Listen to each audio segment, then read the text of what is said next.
చరాచరం తత్పదం దర్శితం येन తస్మై శ్రీ గురవే నమః. సదాశివసమారంభాం శంకరాచార్యమధ్యమాం అస్మదాచార్యపర్యంతాం వందే గురుపరంపరాం. గురుబ్రహ్మా గురుర్విష్ణు గురుదేవో మహేశ్వరః. గురు సాక్షాత్ పరబ్రహ్మ తస్మై శ్రీ గురవే నమః. నిత్యానందం పరమసుఖదం కేవలం జ్ఞానమూర్తిం విశ్వాతీతం గగన సదృశం తత్వమస్యాదిలక్ష్యం. ఏకం నిత్యం విమలమచలం సర్వధీ సాక్షిభూతం భావాతీతం త్రిగుణరహితం సద్గురుం తం నమామి.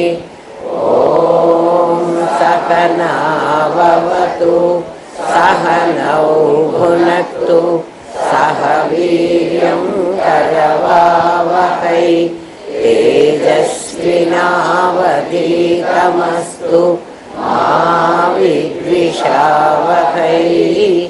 ఓం శాంతి శాంతి శాంతి. గురుదేవ, నిన్న మనం శంకర భగవత్పాదులకు ముందున్న పరిస్థితులు మాట్లాడుకున్నాం. అటువంటి పరిస్థితిలో శంకర భగవత్పాదులు ఉద్భవించారు. వారు ఏమన్నారంటే, మనుష్యులకి అప్పటి వరకు ఎవరికి ఏం తెలియదు. ఎవరికి తెలుసు అంటే, పాషండ మతాలన్నీ వ్యాప్తి చెంది చాతపళ్ళు చేయటం, ఒకళ్ళకొకళ్ళకి ఏదైనా ఇష్టం లేదనుకో వాడిని మంత్రంతో చంపడమో, మంత్రంతో ఇంకేదో చేయటమో, వాడికి బాధ కలిగించటమో. చూడండి, బురీ నజర్ అంటారు. అటువంటివన్నీ చాలా ఎక్కువైపోయినాయి. ఎప్పటికీ శంకర భగవత్పాదులు వచ్చేటప్పటికి, అంటే ఆయన అందుకని, అంటే ఇవన్నీ అయిపోయి ఏం జరిగింది అంటే, ధర్మానికి హాని జరిగింది, అధర్మానికి వృద్ధి జరిగింది కదా. తులసీదళం ఆ సినిమా కాదు, అప్పుడు వచ్చింది యండమూరి వీరేంద్రనాథ్ గారి నవలలన్నీ. అటువంటి పరిస్థితిలో శంకర భగవత్పాదు కాపాలికులు, శంకరుని కూడా కాపాలికులు రమ్మని పిలిచారు. వాళ్ళ శిష్యులు అంటే నరసింహావతారం ఎత్తి వాళ్ళు వచ్చి ఆయన్ని కాపాడుకున్నాడు కదా. నా శిష్యులు ఊరుకోరు నాయన, నేను వస్తానని చెప్పారు శంకర భగవత్పాదులు. అటువంటి పరిస్థితిలో వేదం చెప్పాలంటే ఎవ్వడు వేదం వినే పరిస్థితి లేదు. ఎందుకంటే వేదం చదవాలంటే మరి నీకు సంస్కృతం రావాలి, వేద భాష రావాలి. వేదానికి అర్థం చెప్పేవాడు కూడా లేడు. ఎవడికి వాడు ఈ మతాల్లో పడి అవన్నీ శంకరులు వచ్చాక చేసినవి కదా. శంకరులు రాకముందు కథ చెప్తున్నా మీకు. ఎవరికి వాళ్ళే గొప్పవాళ్ళు అయిపోయినారు. అంటే అహంకారం విజృంభించింది. నేను నాది అనేది, నేను అనేది ఒకటి ఉన్నట్టుగా తెలియదు. నాది బాగా అహంకరించి ఈ మూడింటి కోసం ఏమైనా చెయ్యొచ్చు, ఎవరినన్నా చంపచ్చు, పాపం లేదు, పుణ్యం లేదు. అటువంటి పరిస్థితిలో బౌద్ధ మతం వచ్చింది కదా. ఎవరిని ఏం చెయ్యరా, ఏమన్నా ఏం లేదు కదా. అర్థమవుతోందా? కొంతమంది బౌద్ధ మతం వైపు అహింస కదా, వాడు మన్ని కొట్టిపోయినా సరే మనమేం అనకూడదు అని. మన సిద్ధాంతం అది కాదు. నిన్ను నువ్వు రక్షించుకోవాలి కదా. పరుల పాలైన తన సొమ్ము మరలగొనుట, ఆర్తి కొన్నట్టి చుట్టాల నరసి కొనుట, ఇది మనం చేయాల్సిన పని. మన వాళ్ళల్లో కష్టాలు ఎవరికి ఉంటే, మన బంధువుల్లో ఎవరికైనా పేదరికమో కష్టమో ఎటువంటి కష్టమైనా ఉండని, మనకు అటువంటి సామర్థ్యం ఉన్నప్పుడు వాళ్ళ నుంచి అటువంటి కష్టం లేకుండా వాళ్ళకి మనం సహాయం చెయ్యాలి కదా. ఎవడైనా మన సొమ్మును తీసుకుని పోతే తిరిగి మనం దాన్ని తెచ్చుకోగలగాలి. దౌర్జన్యం చేసైనా ఇదం బ్రాహ్మ్యం ఇదం క్షాత్రం బ్రహ్మజ్ఞానం పొందు, కానీ క్షత్రియుడిగా నిన్ను కాపాడుకోవాలి. అంతా వాడు ఎత్తుకుపోని అని వదిలేస్తే ఏమైంది భారతదేశం? ఆలోచించండి. అట్లా వదిలేయటానికి వీల్లేదు. ఎందుకంటే పిరికితనం పనికిరాదు. అర్జునుడికి కృష్ణ పరమాత్మ చెప్పింది అదే. మనిషిని పర్సనాలిటీ డెవలప్ చేయాలి. చదువుకోమంటే చదువుకోరు. ఊరికే చదువుకో అంటే ఎవరికి చదువు వస్తుంది కదా? చదువుకోవాలంటే చాలా కష్టపడాలి. ఫిజికల్ పని చేయడానికి ఏం కష్టం అక్కర్లేదా? మన వేదాంతంలోనే ఒక పిల్లవాడు చిన్నప్పుడు, ఒరే నువ్వు చదువుకోరా, చదువుకుంటే నువ్వు సుఖంగా ఉండొచ్చు అని చెప్తే, లేదు లేదు నేను మూటలైనా మోస్తా కానీ నేను చదువుకోను అన్నాడు. వాడు మూటలే మోసుకుంటున్నాడు. నేను చాలామందికి చెప్తా అట్లా, కానీ మూఢులు వినరు. వినకపోతే వాళ్ళ కర్మ, నేనేం చేస్తాను. శంకర భగవత్పాదులు వాళ్ళ కర్మ అని నాలాగా వదిలేయకుండా వెంటబడ్డారు. అది ఆయన చేసిన పని. వేదం చెప్పి ఇప్పుడు నేర్పించి వీళ్ళనందరినీ వేదార్థాన్ని తెలియజేయటానికి వీలు కాదు. వేదమే కాకుండా తర్వాతే ఉపనిషత్తులకి, బ్రహ్మసూత్రాలకి భాష్యం రాశారు. బ్రహ్మసూత్రాలకి ఎవరు భాష్యం రాయగలరు అని అంటే, బ్రహ్మసూత్రాలు అంటే చాలా చిన్నవిగా ఉంటాయి. మీకు 5 సూత్రాలు చెప్పి మీకు ఎవ్వరూ ఫాలో అవటం లేదు, పిచ్చిమొహాలు పెడుతున్నారని నేను మానేశాను. లయన్స్ క్లబ్లో ఉండగా నేను బ్రహ్మసూత్రాలు మీకు స్టార్ట్ చేశాను. కానీ ఒక లెవెల్లో తెలిసిన వాడికి మాత్రమే అది చెప్తే అర్థమవుతుంది, వీళ్ళకి లాభం లేదని వదిలేశాను కదా. భగవద్గీతాసు ఉపనిషత్సు బ్రహ్మ విద్యాయాం యోగశాస్త్రే శ్రీకృష్ణార్జున సంవాదే. అందులో ఎన్ని చెప్పారు అంటే ఇన్ని చెప్పాడు. ఇన్ని భగవద్గీతలో చెప్పాలనుకున్నాడు ఆయన. భగవద్గీత అయితే ఇంటింటికి దొరుకుతుంది. భగవద్గీతని కనుక ఒక్కసారి మీకు అర్థం చేయిస్తే, ఒక్క శ్లోకానికి ఆ అర్థం కనుక తెలిస్తే ఆ చిన్న దాన్ని పట్టుకుని మొత్తం తెలుసుకునే అవకాశం ఉంది. ఉపనిషత్తుల్లో అట్లా లేదు. ఎందుకంటే ఒక్కొక్క ఋషి తన తన తన తన పంథాలో చాలా విషయాలు చెప్పారు. అన్నీ తెలిసిన వాడికి అది తెలుస్తుంది. భగవద్గీత ఎందుకు ఎక్కువగా ప్రోత్సహించి భగవద్గీతనే ఎందుకు చెప్పారు అంటే, ఒక చిన్న ఉదాహరణ చెప్తా దాన్ని మీరు తెలుసుకోవడానికి. పూల తోటలో రకరకాల పూలు పూస్తాయి కదా. కొన్ని తెల్ల పూలు ఉంటాయి, కొన్ని ఎర్ర పూలు ఉంటాయి, కొన్ని నీలం పూలు ఉంటాయి, రకరకాల పువ్వులు ఉన్నాయి కదా, కనకాంబరాలు అలాంటివి రకరకాల పువ్వులు ఉంటాయి. ఆ పువ్వులన్నీ కూడా కుప్పగా పెట్టినా కూడా, ఒక పళ్ళెల్లో కుప్పగా పెట్టామనుకో, ఒక పెద్ద గాలి వస్తే ఎటువంటి పువ్వులైనా కొట్టుకుపోతాయి. కొట్టుకుపోయినప్పుడు ఈ కుప్పలోవే పోతాయి, ఆ కుప్పలో పోవు అనేది లేదు కదా. ఏ పువ్వులైనా పోయే అవకాశం ఉంది. అందుకని ఈ పువ్వులన్నిటినీ వాటిని రంగులు మార్చి అన్నిటినీ ఒక రంగులోకి మార్చక్కర్లేదు, మార్చడం కూడా ఇంపాసిబుల్. అందుకని ఏం చెయ్యాలి అంటే, ఒక దారం తీసుకుని వీటినన్నిటినీ కడదామనుకున్నారు. దారంలో ముడివేస్తే ఏమిటి లాభం అంటే, పూలదండకి రకరకాల రంగులు కలిసినప్పుడు ఒక అందం వస్తుంది కదా. ఒకే రకం పువ్వుల్ని చూసే కంటే ఇవి కొన్ని అవి కొన్ని కలిపి దండ మీరు కడతా, ఇగో కట్టారు చూడండి. దారం కనపడక్కర్లేదు, పువ్వులు కనపడతాయి. గాలి వచ్చినా కూడా ఆ పూలని కొట్టుకుపోదు, ఎంత పెనుగాలి వచ్చినా. అందుకని ఎన్ని మతాల వాళ్ళు మన లోపలికి వచ్చినా మనమందరం చూడండి ఒక భగవంతుడినే ప్రార్థిస్తున్నాం. ఒక భగవంతుడే ఉన్నాడు నిజంగా, 2 3 లేరు, ఎవ్వడి కూడా ఒకడే. వాళ్ళకి తెలియక మీరు ఆ విగ్రహారాధన చేస్తారంటే, ఆ విగ్రహారాధన ఎందుకు పెట్టాడో నిన్న మీకు చెప్పాను కదా. ఒకే పరమాత్మ ఇన్ని రకాలుగా ఎందుకు పెట్టాడంటే, ఒక్కొక్కడికి ఒకడికి పులుపు ఇష్టం, ఒకడికి కారం ఇష్టం, ఒకడికి తీపి ఇష్టం, ఒకడికి చేదు ఇష్టం. కాకరకాయ తినరా అంటే ఎవడు తినరు కదా. కానీ కాకరకాయను కూడా బెల్లం పెట్టి పులుసు పెట్టి దాన్ని తినేటట్టుగా చేసుకుని తినమంటున్నారు. తినకుండా కాకరకాయను వదిలేవాకండ్రా అని. ఎందుకంటే అన్ని రుచులు మన పదార్థంలో ఎట్లా ఉన్నాయో, అన్ని రంగులు ఈ ప్రపంచంలో ఎట్లా ఉన్నాయో, ఎవరి రంగు వాళ్ళకి తీపిని చేదుగమ్మంటే కాదు. చేదు నువ్వు ఎప్పుడు చేదుగా ఉండవాకవే, నువ్వు తీయగా మారు అంటే మారలేదు కదా. దాన్ని దానిలాగే ఉంచు, ఎర్ర పువ్వుని ఎర్రగానే ఉంచు, తెల్ల పువ్వుని తెల్లగానే ఉంచు, నీలం పువ్వుని నీలంగానే ఉంచు, పచ్చ పువ్వుని పచ్చగానే ఉంచు, మార్చవా. వాటిని అన్నిటినీ కలిపి ఒక దారంలో ముడి. ఆ దారం కనిపించక్కర్లా. దారం నేను గంగా ముడేశాను కాబట్టి నేను కనపడతాను, మీరందరూ పక్కకు ఉండండి అని దారం అనదు. దారంలో ఎప్పుడైతే పువ్వులన్నీ గుచ్చారో, అదే చెప్పాడు భగవద్గీతలో, సూత్రే మణగణా ఇవ.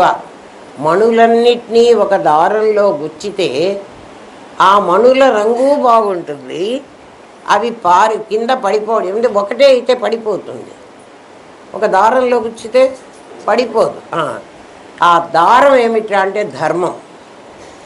ఏమిట్రా ధర్మం అంటే, ప్రతి మనిషికి ప్రతి జీవుడికి ధర్మం అంటే, జీవుడని నీకు తెలియదుగా, ప్రతి వ్యక్తికి ధర్మ అర్థ కామ మోక్ష అన్నాడు కదా. ఈ మోక్షం అనేటువంటిది ప్రతివాడికి కావాలి. ఎవ్వడికైనా చూడండి, చిన్న బిడ్డలు ఉంటారు కదా, 5 months 7 months 1 year లోపల పిల్లలు, వాళ్ళని మనం ఇట్లా ఎత్తుకున్నాం అనుకోండి, వాళ్ళు హ్యాపీగా ఉంటారు. ఎత్తుకుంటే అంటే వాళ్ళ అమ్మ దగ్గర ఎత్తుకున్నా, పరాయి వాళ్ళైతే వాళ్ళు కొత్త అని ఏడుస్తారు. కానీ మామూలుగా ఎత్తుకుంటే పిల్లలు ఏమి ఏడవరు. ఇట్లా పట్టుకున్నాను అనుకో ఏడుస్తారు. ఎత్తుకోవడం పట్టుకోవడం రెండు ఒకటే, కానీ గట్టిగా బిగించి పట్టుకుంటే ఏడుస్తారు, గుంజుకుంటారు, విడిపించుకుని పోవాలనుకుంటారు. ఎందుకు బంధిస్తే ఎందుకు విడిపించుకుపోవాలనుకున్నా అంటే, బంధన ఇష్టం లేదు, మనకు కూడా ఇష్టం లేదు. అందుకు స్వాతంత్ర్యం కావాలి. స్వాతంత్ర్యం అంటే ఏమిటి, నా ఇష్టం వచ్చినట్టు నేను ఉండడం నాకు కావాలి. మీరు బంధిస్తే నాకు ఇష్టం లేదు. అందుకని మోక్షం కావాలి ప్రతివాడికి. మోక్షం అంటే ఏమిటంటే బంధన లేకపోవడం. ఇప్పుడు బంధన ఏమొచ్చింది మనకంటే, ఏ మనిషి అయినా ఎన్ని పనులన్నా చెయ్యగలడు, కానీ మరణాన్ని జయించలేడు. మృత్యువు బంధించింది ఇప్పుడు మన్ని ఎవరు బంధించారు? మృత్యువుకి ఎవ్వడు ఏం చెప్పడానికి వీల్లేదు. మృత్యువు నుంచి దాటడానికి ఎవ్వడికి సాధ్యం కాదు. ఏదో మార్కండేయుడు దాటాడు అంటారు. ఆ సావిత్రి ఎప్పుడో హరిశ్చంద్రుని సత్యవంతుణ్ణి తీసుకొచ్చింది అంటారు కదా. 1 or 2 వాళ్ళకి సాధ్యమైందేమో, మనందరికీ కూడా సాధ్యం కాదు. డాక్టర్ కూడా ఏమంటాడంటే, చివరి వరకు ప్రయత్నం చేస్తాను కదా. చివరికి డాక్టర్ గారు ఆ రూమ్లో నుంచి బయటకు వచ్చామంటే, ఐఎమ్ సారీ అండి, నా ప్రయత్నం నేను చేశాను కానీ వాడు బతకలేదు కదా. అన్ని ఆపరేషన్ సక్సెస్ కానీ పేషెంట్ డైడ్. డాక్టర్ కూడా ఏం చేయలేడు. ఆయన విద్య రాదా? వచ్చు. మరణం అనేటువంటి దాన్ని ఎవ్వడూ ఆపలేడు. దేన్నైనా ఆపచ్చు, ఎటువంటి కష్టాన్నైనా రాకుండా మనం చేసుకోవచ్చు, కానీ మృత్యు అనేదాన్ని ఆపలేడు. మరి ఆ మృత్యు అనేదాన్ని ఎలా ఆపాలి? అదే కదా బంధం. మోక్షం అంటే అదే కదా. దేన్నైతే మనం సాధించడానికి వీలు కాదో, దేన్ని సాధించడానికి వీలు కాదో ఏదైనా సాధించవచ్చు కదా. మనం ఎంత కష్టపడైనా ఐఏఎస్ గ్రూప్ 1 పరీక్ష రాయొచ్చు. ఎందుకంటే రాయొచ్చు అంటే కొంతమంది రాసి పాస్ అయ్యి ర్యాంకులు తెచ్చుకొని కలెక్టర్లుగా ఉన్నవాళ్ళు ఉన్నారు కదా. మనం కాదు, మనమైనా కూడా ఆ పని చెయ్యొచ్చు. ఎందుకు అంటే శ్రద్ధావాన్ లభతే జ్ఞానం. ఎవడికి శ్రద్ధ ఉంటే, ఎవడికి ఆ లక్ష్యాన్ని ఛేదించాలి అనేటువంటి ఆలోచన ఉంటే వాడికి ఖచ్చితంగా వస్తుంది, రాకుండా అయితే పోదు. మానవ ప్రయత్నానికి చేతగాని విషయం అంటూ ఏముండదట. ఇది నాకు చేత కాదు అంటానికి వీలు లేదట. అన్నీ చేత అవుతాయి. ఎప్పుడు నీకు శ్రద్ధ కావాలి కదా. నాకు లేదండి, నీకు లేదండి అంటాం తప్పు. ఎందుకని? భగవంతుడు అందరినీ కూడా 5 భూతాలతో ఖచ్చితంగా సృష్టించాడు కదా. ఎవరిని కూడా 4 భూతాలతోనే ఒకరిని తయారు చేద్దాం, 3 భూతాలతోనే. అన్ని ప్రాణులు కూడా 5 భూతాలతోనే సృష్టించబడ్డాయి. అయితే కొంచెం ఎక్కువ, కొంచెం తక్కువ. ఏనుగుని చాలా పెద్దదిగా చేశాడు, దోమని ఇంత చిన్నదిగా చేశాడు కదా. బ్రహ్మదేవుణ్ణి ఇంకా చాలా పెద్దగా చేశాడు. మొత్తం ఎంత ఉన్నాయంటే అతల వితల సుతల రసాతల తలాతల మహాతల పాతాళం అనేటువంటి కింద లోకాలు, భూలోక భువర్లోక సువర్లోక జనోలోక తపోలోక సత్యలోక మహర్లోక సత్యలోకాలు, అవి 7 లోకాలు. ఇవన్నీ ఇట్లా ఊహించుకోండి మీరు ఊరికే. ఇక్కడ 7, ఇక్కడ 7, 14 లోకాలు ఇలా అనుకోండి కాసేపు. ఇటువంటి లోకాలు ఇవి ఒక్కటే కాదు, ఇంకా చాలా ఉన్నాయని మీకెవరు చెప్పారండి అంటే, లోకాలన్నీ చాలా ఉన్నాయి. లోకస్థులు ఇప్పుడు ఇక్కడ ఎంతమంది ఉన్నారు? లోకాలు ఉన్నాయి, ఆ లోకాలని పరిపాలించే వాళ్ళు ఉన్నారు. ఎవరా పరిపాలించేవాళ్ళు? బ్రహ్మ విష్ణు మహేశ్వరులు. అన్ని లోకాలని పరిపాలిస్తున్న వాళ్ళే. వాళ్ళు ఇంతమందిని పెట్టుకుని గవర్నమెంట్ ఆఫ్ ఇండియా అంటే ఎక్కడుంటుంది? మోడీ గారే గవర్నమెంట్ ఆఫ్ ఇండియానా? కాదా? ముర్మునా? కాదు. వాళ్ళు ఇన్ని డిపార్ట్మెంట్లను పెట్టుకుని, ఆ డిపార్ట్మెంట్ హెడ్స్ని పెట్టుకుని, దిక్పాలకులందరూ వాళ్ళే. అట్లా ప్రతి ఈ రౌండ్కి, ప్రతి సున్నకి అంతంత మందిని పెట్టుకుని వాళ్ళు పరిపాలన చేస్తున్నారు. ఎవరిని పాలిస్తున్నారు? లోకస్థులు, మనలాంటి వాళ్ళందరూ. ఇటువంటి లోకాలు ఎన్నున్నాయి అంటే మనకి చెప్పడంలోనే ఒక సూర్యుడు, ఒక చంద్రుడే మనకు కనబడుతున్నారు. నవగ్రహాలు మనకి తెలుస్తున్నాయి, ఎందుకంటే జ్యోతిష్ శాస్త్రం వాళ్ళు చెప్తున్నారు. ఆదిత్యాయచ సోమాయ మంగళాయ బుధాయ చ గురు శుక్ర శనిభ్యశ్చ రాహవే కేత. 2 ఛాయాగ్రహాలు, మిగిలినవన్నీ 7 గ్రహాలు. మీకు ఒకసారి చెప్పాను, ఆదివారం తర్వాత సోమవారమే ఎందుకు రావాలో. ఆ చాప్టర్ చూసుకుంటే మీకు తెలుస్తుంది. ఇవన్నీ ఉన్నాయని చెప్తున్నారు. వీళ్ళందరూ కలిసి మనకి రెవెన్యూ డిపార్ట్మెంటు, పోలీస్ డిపార్ట్మెంటు, ఇంకో ఎడ్యుకేషన్ డిపార్ట్మెంట్, ఆ డిపార్ట్మెంట్స్ లాగా వీళ్ళని పరిపాలిస్తూ ఉన్నారు.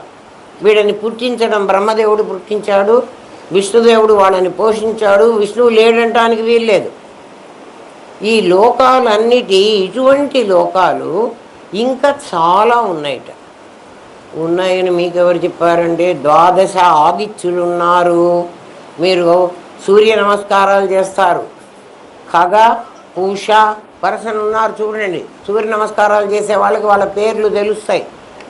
12 మంది ఆదిత్యులు ఉన్నారంటే 12 మంది సూర్యులు ఉన్నారు. నీకు తెలియకపోవచ్చు కదా. ర్యాకెట్లో సునీత విలియమ్స్ వెళ్ళింది అన్నది ఆ వెళ్ళిన ఆవిడికి తెలుసు. ఆవిడ వెళ్ళిందని వాళ్ళు వీడియోలు తీసి మనకు చూపిస్తే మనకు తెలుసు. ఏం వెళ్ళి ఉండదులే, ఎట్లా వెళ్తుంది, ఆమెకేమన్నా రెక్కలు ఉన్నాయా, ఈ కాస్త ఎగిరితేనే మనం మేడ నుంచి కింద పడితే చస్తాము, అంత దూరం ఆమె పోయి ఉంటుందా, వీళ్ళంతా ఏదో చెప్తున్నారులే అని అంటే ఎట్లుంటుంది? బాగుంటుంది కదా? బాగుండదు. ఎందుకని? నీకు తెలియదు. చాలామంది వెళ్ళారు. అట్లా మన ఋషులు 12 మంది ఆదిత్యులు ఉన్నారు అని చెప్తున్నారు. ఇవన్నీ నిజమా అబద్ధమా అని ఒకచోట చెప్పి వాళ్ళు ఊరుకోలేదు. తర్వాత వాళ్ళు ఏం చెప్పారంటే, అందుకే ఈ మతం ఇంత గొప్పది. వీళ్ళంతా దర్శించారు, వాళ్ళంతా చూశారట. ఆ బ్రహ్మకీట జనని ఆవిడ ఎవరు అంటే, బ్రహ్మగారి దగ్గర నుంచి బ్రహ్మ మొదటి వాట, కీటం చిన్న క్రిమి, అంతవరకు ఆ అమ్మనే వాళ్ళందరికీ తల్లి. జనని ఎవరు? మూల ప్రకృతి కదా, సత్. మన లెక్కలో సత్. ఆ సత్తే బ్రహ్మ విష్ణు మహేశ్వరులుగా అయినప్పుడు అదే అస్థి అయింది. అస్థిని అంగీకరిస్తున్నాం కాబట్టి మనం ఆస్తికులమైనాం. లేకపోతే మనం ఏమయ్యేవాళ్ళం? నాస్తికులం అయ్యేవాళ్ళం. అర్థమవుతుందా? పదానికి అర్థం తెలుసుకోండి రా చాలు, మీకే తెలుస్తుంది. అస్తిత్వాన్ని, భగవంతుడి యొక్క అస్తిత్వాన్ని అంగీకరిస్తున్నాం మనం. ఎందుకు అంగీకరించావు అంటే భాతి, నాకు కనపడింది కాబట్టి నేను ఒప్పుకున్నాను. వాడెవడో చూశారు, రామనాథం గారు చూశారండి మీరు ఒప్పుకోండి అంటే మనం ఒప్పుకోం. ఎవడికి వాడు చూడాలి కదా. చూడాలి అంటే ఎట్లండి చూసేది? మీరు మరి మేమంతా చూడలేదు కదా, మీరు చూసామంటున్నారు. మీరు కూడా చూశారా? ఏం చూసామండి? ఒక నేను, ఒక నాది ఉన్నదని ప్రతి ఒక్కడికి తెలుస్తోందా, తెలియటం లేదా? చదువుకోక్కర్లేదు, ధృతికి కూడా తెలుసు. నేను నాది ధృతికి కూడా తెలుసు. ఎందుకని? అదేం చదువుకోలే. మరి ఎట్లా తెలుసు? లోపల ఉన్నవాడు చాలా తెలివిగలవాడు. వాడెవడు అంటే సర్వజ్ఞం, సర్వశక్తి సమన్వితం. నీ లోపల నీ నేనున్నానని నీకు తెలుసు, నీ నాది ఉందని కూడా నీకు తెలుసు. నీ నాది జడమని, నీ నేను చేతనమని కూడా నీకు తెలుసు. నీ నాది ఏం చేస్తోందంటే మాటకు ముందు ఆ నేను లక్షణాలు తన మీద వేసుకుని నాది నేనేనని వ్యవహారం చేస్తోంది. తిప్పలు అక్కడ వచ్చింది మనకి. ఈ సంగతి ఎవడికి వాడికి తెలిస్తేనే వాడు నమ్ముతాడు, లేకపోతే నమ్మడు. మీ అందరికీ నేను వేరే ఉన్నాను, నాది వేరే ఉందని తెలిసిందా, తెలియలేదా? తెలుసు. ఆ నేను ఎట్లా ఉంటానో నీకు తెలియదు.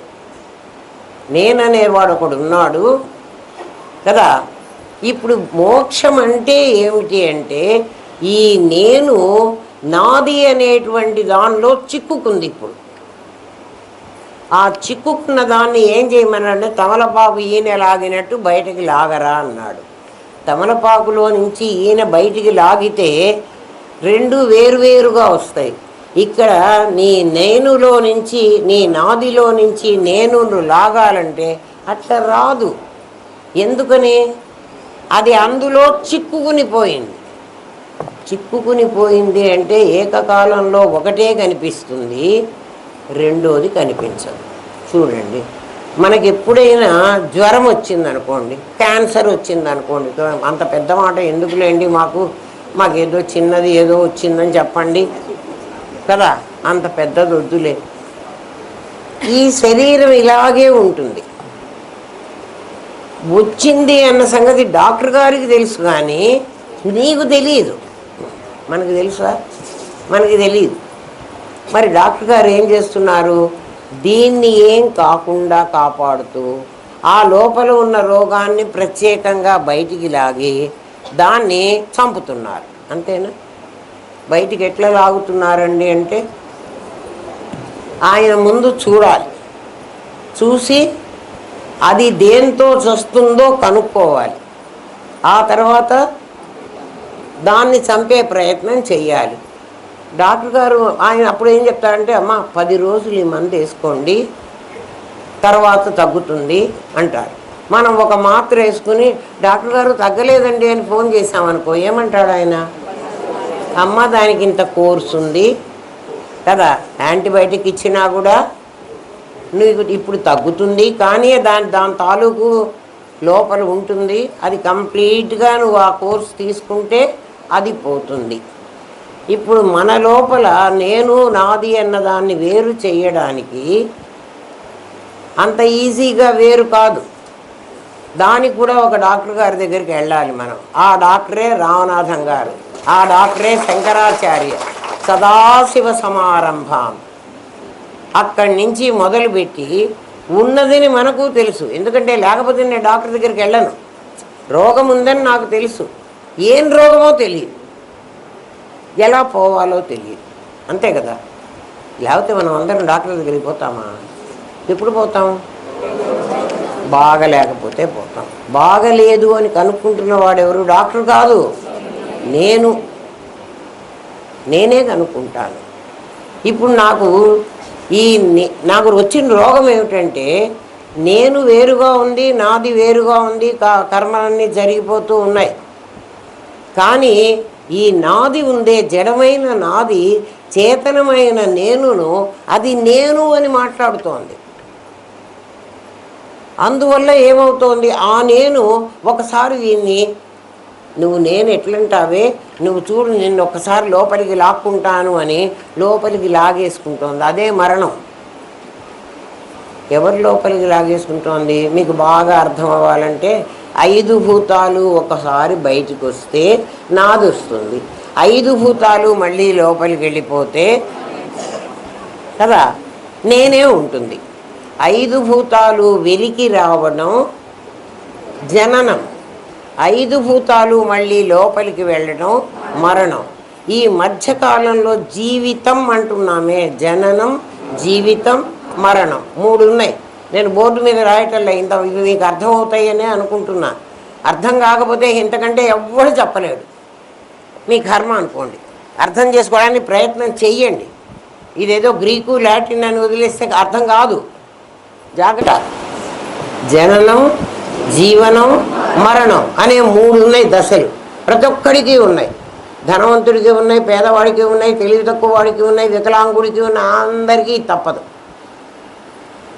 జననం అంటే ఏమిటి అంటే నేనులో నుంచి నాది అనేది ఒకటి బయటకు వచ్చింది.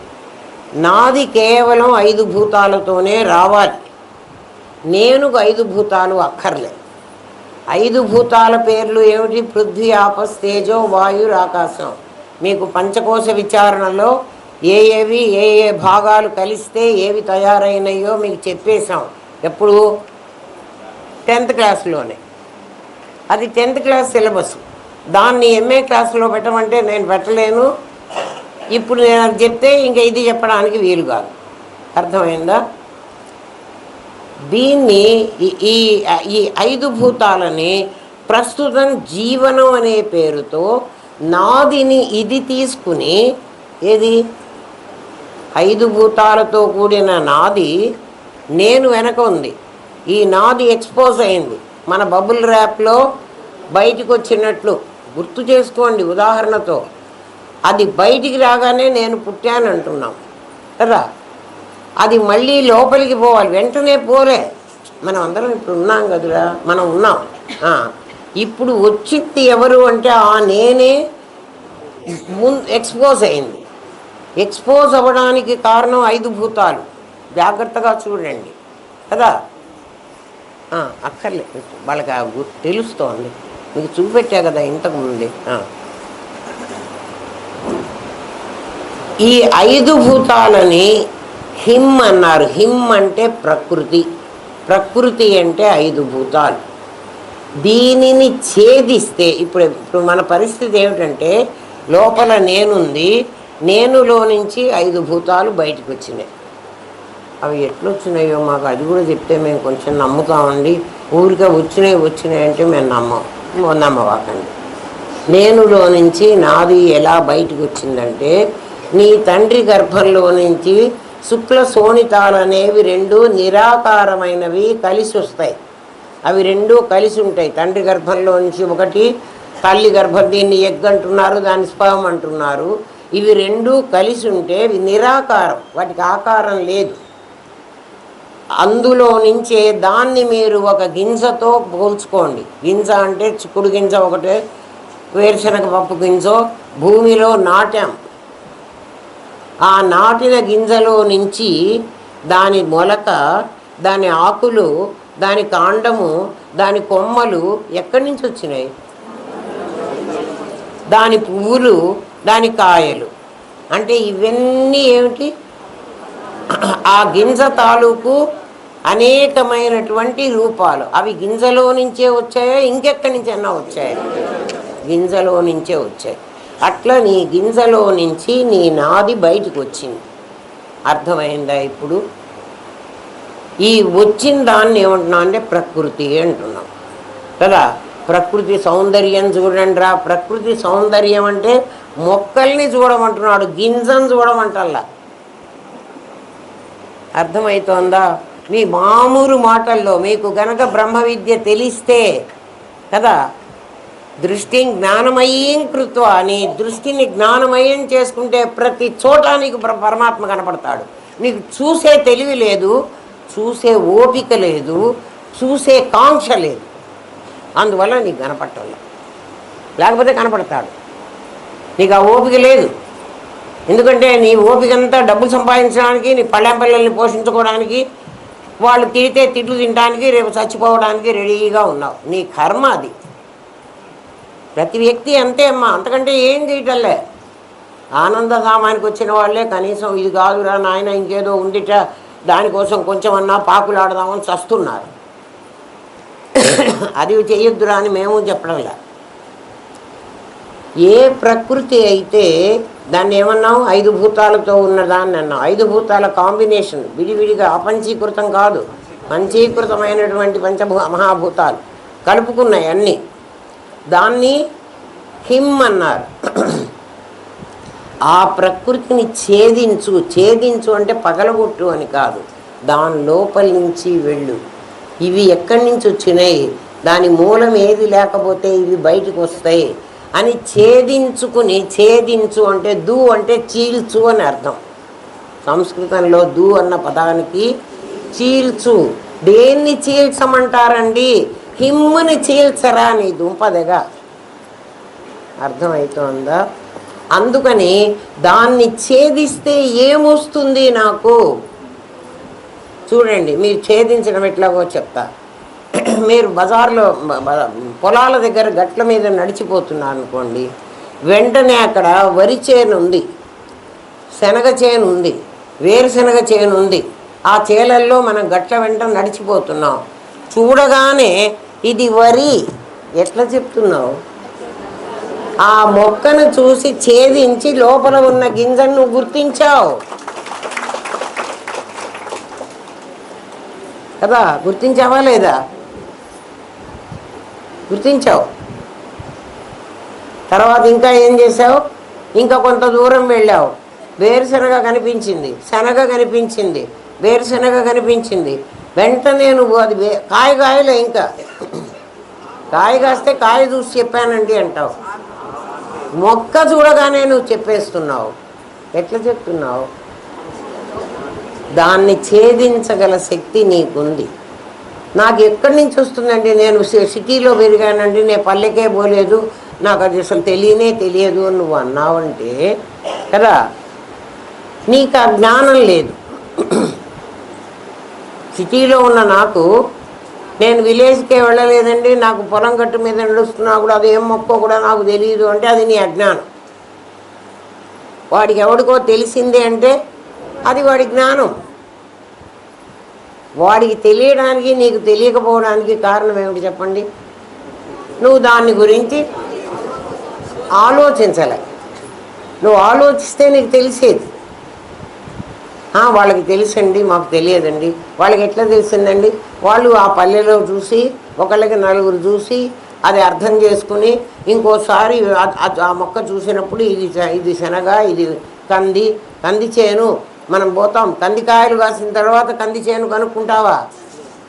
ఇది మొక్కజొన్న, ఇది జొన్న, ఎట్లా కనుక్కుంటున్నావురా? అట్లాగే నీ నాదిని చూసి లోపల నేను కనుక్కోమంటున్నారు. అది హిందూ అన్న పదానికి అర్థం. హిందూ మతం, ఐఎమ్ ఇండియన్ కాదు, నీ బొంద ఇండియన్ చెప్పుకునే అధికారం కూడా నీకు లేదు. ఇండియా ఈజ్ మై కంట్రీ అనే అధికారం నీకు లేదు. ఎందుకంటే నువ్వు సిటీలో పెరిగి ఏం తెలుసుకుంటున్నావు? జొన్న కూడా నీకు తెలియదు. అందుకని నువ్వు మనిషి అనుకునే అధికారం కూడా నీకు లేదు. ఎందుకంటే మనిషిలాగా లేవు, నువ్వు పశువులాగా ఉన్నావు. ఎందుకంటే నేను పశువులాగా ఉన్నాను. పశువు కదా ఆహార నిద్ర భయ మైథునంచ సామాన్యమే తత్ పశుభిర్నరాణం. ఏమో మీరు చదువుకున్నారు కాబట్టి మీకు తెలిసిన మాకు తెలియదండి. పశువుకి నీకు తేడా ఏంది నాయన? కొంచెం ఆలోచించు. గురువు అందుకే తిడతాడు.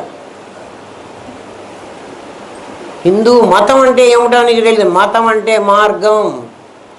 వాడి అభిమతం అంటే ఏమిటి? వాడి ఆలోచన.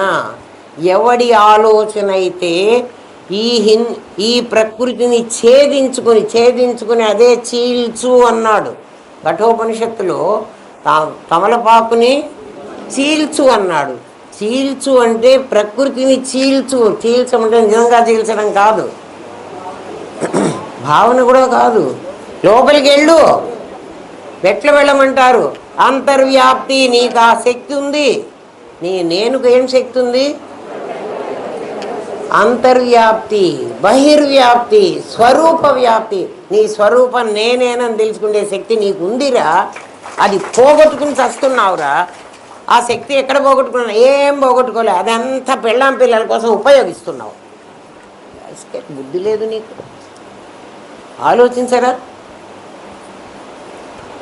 అవునా కాదా? చెప్పండి రా. ఎవడైనా చెప్పండి. శక్తి లేదా నీకు? చెప్పేవాడు కూడా ఉన్నాడు కదా.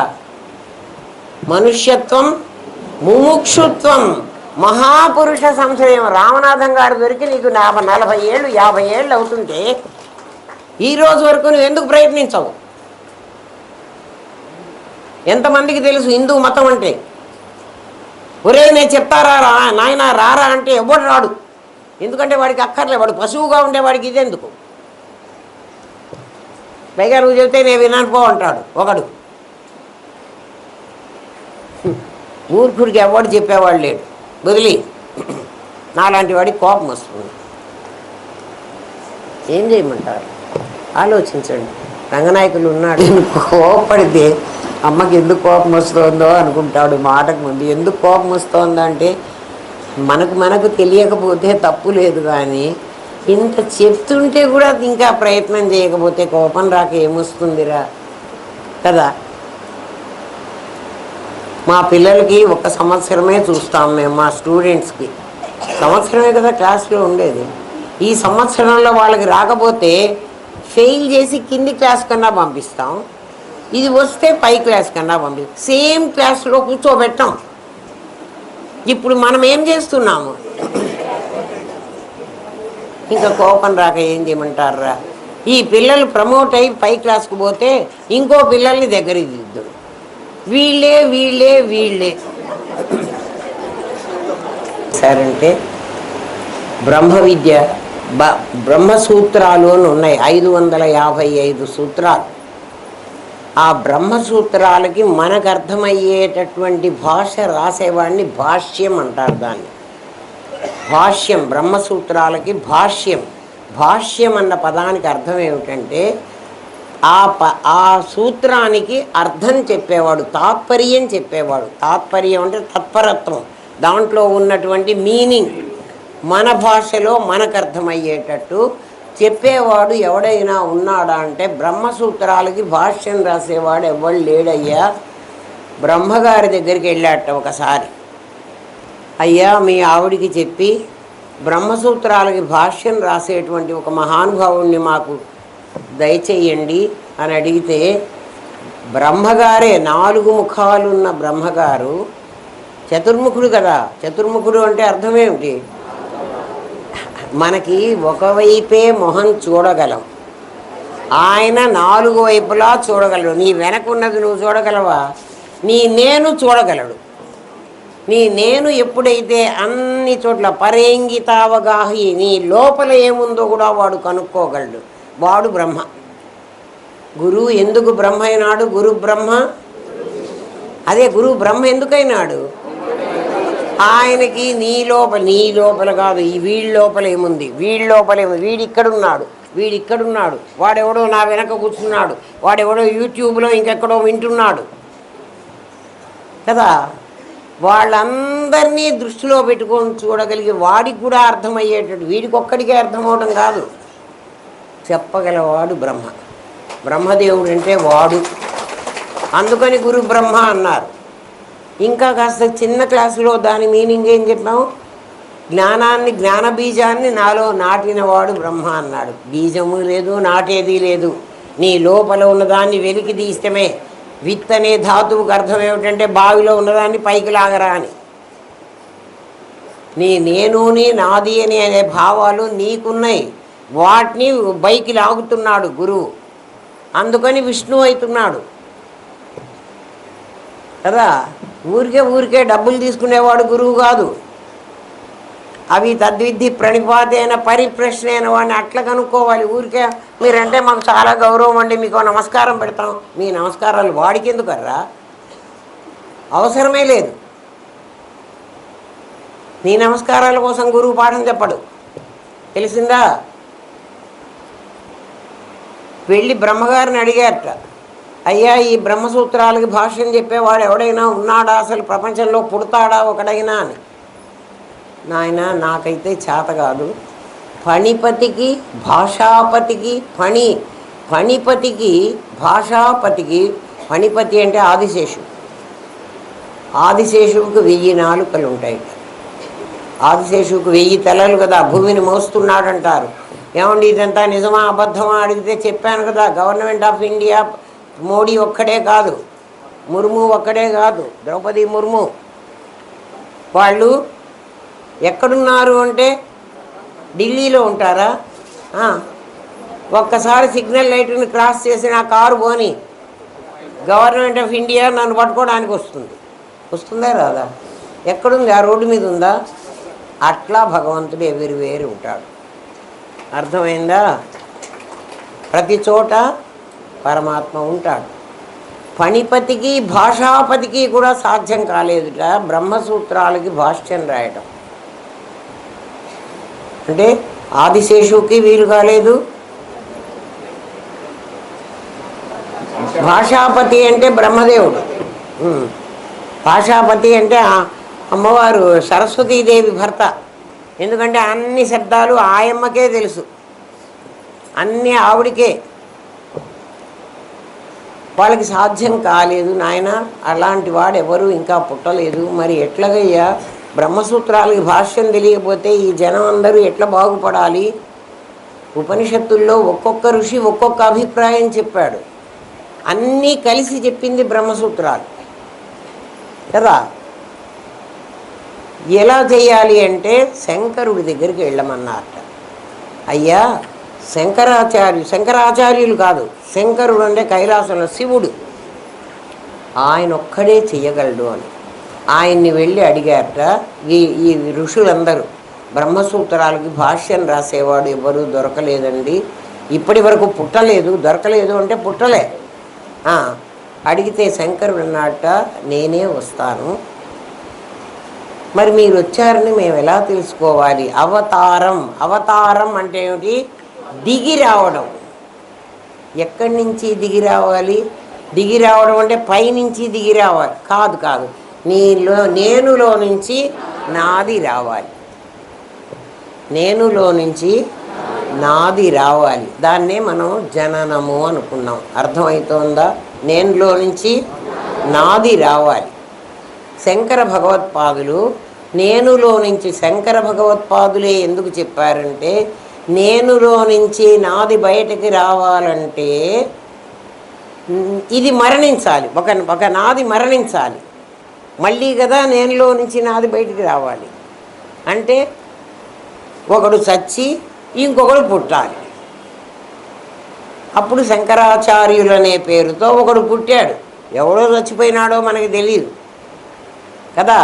అన్నిట్లో ఉన్నవాడు బ్రహ్మమే అన్నప్పుడు శంకరాచార్యుల్లో ఉన్నవాడు కూడా బ్రహ్మమే అయి ఉండాలి, అవునా కదా? జీవో బ్రహ్మైవ నాపరః అంటే ఒక్క శంకర భగవత్పాదుల జీవుడే మాత్రమే బ్రహ్మమా? నీ జీవుడు బ్రహ్మమే. అట్లా ఆయన మానవ శరీరం ధరించిన ఆ పరమాత్మే మానవ శరీరాన్ని ధరించి నేను ఎట్లా గుర్తుపట్టాలి అని అడిగారు ఋషులు. నర్మదా నది ఆపోజిట్గా ప్రవహిస్తుంది. నార్మల్గా పడమటి కనుమల్లో పుట్టి తూర్పుగా ప్రవహించి బంగాళాఖాతంలో కలిసేవన్నీ నదులు కదా.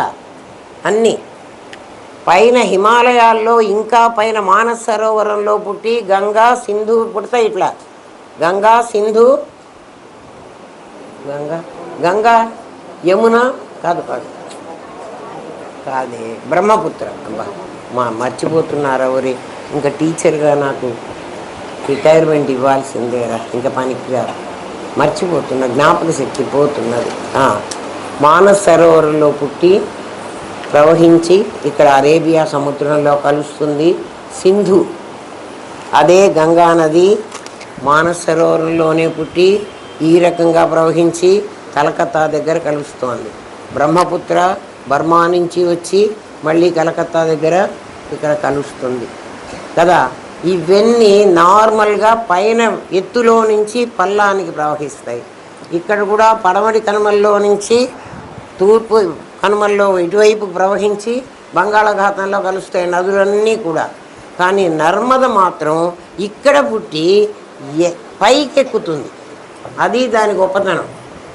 నర్మదా నది గొప్పతనం ఏమిటి అంటే తూర్పు కనుమల్లో పుట్టి పశ్చిమంగా ప్రవహించి అరేబియా సముద్రంలో కలుస్తుంది.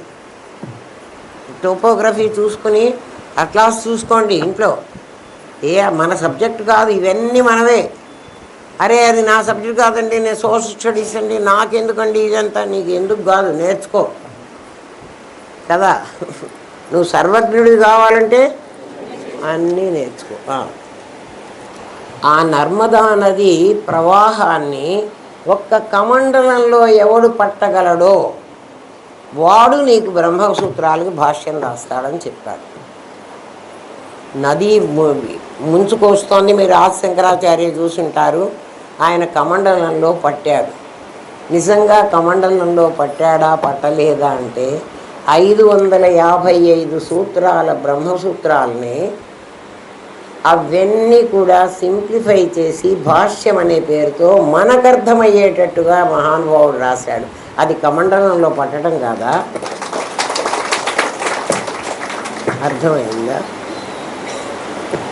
కమండలంలో పట్టినవాడు. అందుకే గోవింద భగవత్పాదుల దగ్గరికి వెళ్ళినప్పుడు ఆ శిష్యులందరూ చూశారట. చూసి నర్మదా నది పొంగేస్తుంటే ఈ పిల్లవాడు ఎవడో చిన్న కమండలంలో పట్టాడండి, జస్ట్ 8 ఏళ్ళు 10 ఏళ్ల పిల్లవాడు. ఉపనయనం అయిన తర్వాత ఆయన బయలుదేరాడు. వాళ్ళ అమ్మకి చెప్పి సన్యాసం పుచ్చుకుని, అమ్మ ఈ సంసారం నాకు అవసరం లేదు, నేను వచ్చిన పని వేరే ఉంది అని. శంకర భగవత్పాదులు అంటే అది నర్మదా నదిని కమండలంలో పట్టినవాడు. ఆయన పట్టుకొచ్చి, నాయనా నీకోసమే నేను చూస్తున్నాను, ఈ బ్రహ్మసూత్రాలకు భాష్యం రాయమన్నట్ట. భాష్యం రాసేశారు. కానీ ఆయన అంతా తిరిగినప్పుడు బ్రహ్మసూత్రాలకు భాష్యం శంకర భగవత్పాదులు రాశారు. కాలినడకతో తిరిగారు కదా. ఎక్కడ చూసినా మనుషులు ఎవ్వరికీ కూడా జ్ఞానం అనేటువంటిది అసలు లేదు. అప్పటికే చెప్పా కదా నిన్నటి పరిస్థితి కదా. పశుప్రాయంగా జనాలంతా ఉన్నారు. బౌద్ధం జైనం బాగా వ్యాపించింది. మనుషులు మీ మీదకి కొట్టడానికి ఈ చెంప కొడితే గాంధీ గారు అన్నట్టు ఇంకో చెంప చూపిస్తే ఇంకో చెంప కూడా కొట్టిపోతారు. కానీ ఏమ్మా ఆ సిద్ధాంతం అంటే గాంధీ గారి సిద్ధాంతాన్ని నేను తప్పని బట్టి గాంధీ గారిని నేను విమర్శించడం కాదు, తెలియడానికి చెప్తున్నా. ఎప్పుడైనా పోగొట్టుకునేవాడిని ఇంకా కాస్త అణగదొక్కాలనే చూస్తుంది సమాజం. అస్సలు నిలబడిన వాడిని అంతవరకు ఎందుకర్రా. కుక్కలు వెంటబడతాయి అనుకోండి, మనం పరిగెత్తుతుంటే కుక్క కూడా మన వెంటబడి పరిగెత్తుతుంది. ఒక్కసారి లేచి నిలబడి ఎదురుగా పాము ఆల్సో, పాము కూడా మనం పరిగెత్తితే మన వెంటబడుతుంది. నిలబడు, అది కూడా నిలబడుతుంది. శంకర భగవత్పాదులు చెప్పారు. అందుకని భగవద్గీత, మహాభారతంలో భగవద్గీత ఉంది, భీష్మ పర్వంలో. ఆ భగవద్గీత చాలా ఇందులో ఏమేమి ఉన్నాయంటే చెప్పాను. మన పరమేశ్వరి గురువు గారు చెప్పారు ఈ సంగతి నాకు. పరమేశ్వరి గురువు గారు మీరు ఎక్కడ చూశారంటే వారి పుస్తకం మొన్న మీకు చూపెట్టాను. వారు చెప్పారు. పరమేశ్వరి గురువు గారు ఎవరు? బుద్ధు కుటుంబరావు గారు, మహానుభావుడు. ఆయన చెప్పారు, భగవద్గీతాసు ఉపనిషత్సు బ్రహ్మ విద్యాయాం యోగశాస్త్రే శ్రీకృష్ణార్జున సంవాదే 5 టైటిల్స్ ఉన్నాయి దీంట్లో. ఇటువంటిది భగవద్గీత అంటే ఉపనిషత్తుల సారమంతా దాంట్లో ఉంది. అంతేగాని భగవద్గీతను తీసుకొచ్చి ఇంట్లో పెట్టుకొని దానికి పసుపు కుంకుమ రాసి బొట్లు పెట్టి టెంకాయ కొట్టి దండాలు పెట్టి భగవద్గీత పారాయణం చేద్దాం మనం. మొత్తం పారాయణం అంత నేర్చుకొని వచ్చినట్టు పారాయణం చేయి. ఏమొస్తుంది నీకు పారాయణంలో? అండి ఈ యోగం అయిపోయిన తర్వాత రెండో యోగంలో ఇంకో 2 శ్లోకాలు చదివి దీన్ని నీ 100 శ్లోకాలు మానేస్తావు. ఒక్కొక్కడిని చావు కొట్టండి పట్టుకోటి. భగవద్గీతలో ఒక్క శ్లోకం అర్థం చేసుకోరా, నీ దుంపదేగా. శంకర భగవత్పాదులు అందుకు తిట్టాడు. నీ దుంప తెగ అంటే తెగకుండా ఇంకా నీ దుంప పిలకలేస్తూ ఉంటే ఎన్ని జన్మలైనా ఎత్తుతావు. తెగితే అంతటితో జన్మ రాహిత్యం అవుతుంది. అందుకే చాలా వరకు బ్రాహ్మిన్స్ ఇళ్లలో నీ దుంప తెగ అని తిడతారు. అంటే ఏమిటి? బ్రహ్మజ్ఞానం పొంది నాయన మళ్ళీ జన్మకి వెళ్లకుండా బతకరా అని. చావరా కాదు, బతకరా అని చెబుతాడు. అర్థమైందా? శంకర భగవత్పాదులు ఏం చేశారంటే, ఎన్ని చోట్లకి వెళ్ళినా ఇది సాధ్యం కావటం లేదు. భగవద్గీత 700 శ్లోకాలు ఉన్నాయి. 700 శ్లోకాలే కదా, 701 వాడు అడిగిన ప్రశ్న 700. 700 శ్లోకాలతో భగవద్గీత చిన్న పుస్తకం. 700 శ్లోకాలంటే ఇంత పుస్తకం. నా దగ్గర ఇంత చిన్న భగవద్గీత కూడా ఉంది. నేను ఫ్లైట్లో పోతూ కూడా దీన్ని దగ్గర పెట్టుకొని పోతా. నేను అదే చదువుకుంటా. నాకు 2 శ్లోకాలు చదువుకున్నా నాకు చాలు. మొత్తం భగవద్గీత పారాయణ చేయక్కర్లే. పారాయణ చేయటం చాలా తప్పు. అర్థం చేసుకోండి భగవద్గీతని. ఎందుకు భగవద్గీత అర్థం చేసుకోవాలో చెప్తున్నాడు శంకర భగవత్పాదులు. బుద్ధు కుటుంబరావు గారు చెప్పారు. మా పరమేశ్వర గురు, మా తాతగారు కూడా కాదు, మా ముత్తాతగారు కదా. రామనాథం గారు తండ్రి అయితే, లక్ష్మీ నరసింహమూర్తి గారు తాత అయితే, మా ముత్తాత గారు అంటే ఎన్ని జనరేషన్ల అవతలో మీరే అర్థం చేసుకోండి. వారు ఏం చెప్పారంటే, శంకర భగవత్పాదులు చెప్పిన మాట, ఈ భగవద్గీతలో 700 శ్లోకాలు ఉన్నాయి. ఈ 700 శ్లోకాలు గనక ఎవరికైనా ఒక్కడికి అర్థమైతే వాడు ఇంకొకడికి చెప్తాడు కదా. అర్థమైన వాడు ఎప్పుడు ఊరికే కూర్చోడు కదా, వాడు ఖచ్చితంగా ఇంకోడికి చెప్తాడు. పర్సనాలిటీ డెవలప్మెంట్, వ్యక్తిత్వ వికాసం. ఇప్పుడు వ్యక్తిగా మనం అందరం మనుషులమే కదా, మ్యానో ఉమెనో మనుషులు అందరం ఉన్నాం కదా, జంతువులు కాదు. పశువుల సంగతి చెప్పటంలే, మనుషులైన వాళ్ళకి చెప్తున్నాడు. మనం మనుషులమైతే ఇది మనకు కూడా వర్తిస్తుంది. నేను మనిషిని కాదండి అంటే, మరి కాకపోతే వద్దులే, ఆ గేట్ అవతలకి వెళ్ళిపో. ఎందుకంటే పశువులను ఎక్కడ కట్టేస్తాం? ఇంట్లోకి రాణిస్తామా? వాటిని ఎక్కడ కట్టేయాలి? 700 శ్లోకాలు నేను అర్థం చేసుకుంటా అన్న వాడిని ఇక్కడికి రమ్మని, వాణ్ణి వ్యక్తి అంటున్నాం. వ్యక్తిని శక్తిగా మార్చాలంటే వ్యక్తికి వికాసం కావాలి. వ్యక్తి శక్తిగా మారాలంటే ఇండివిజువల్ కదా వ్యక్తి అంటే. శక్తి యూనివర్సల్. శక్తి ఎక్కడుందిరా? అందరిలో ఉందిరా కదా. ఆ శక్తి ఏ రూపంగా ఉంది? 6 రూపాలుగా ఉంది. 6 రూపాలుగా ఉంది. బలం, వీర్యం, తేజస్సు, ఏమ్మా శక్తి, జ్ఞానం, ఇవన్నీ శక్తి యొక్క మారు రూపాలు. అసలు శక్తి అంటే అర్థం ఏమిటండి? చెప్పా కదా, చిచ్చక్తి చేతన రూప. శక్తి 100 శ్లోకాలు విచారణ అనే భూమిక. వారు క్లాసిఫై చేసుకున్నది ఇట్లా. బుద్ధు కుటుంబరావు గారు క్లాసిఫై చేశారు దీన్ని ఇట్లా వేరువేరుగా.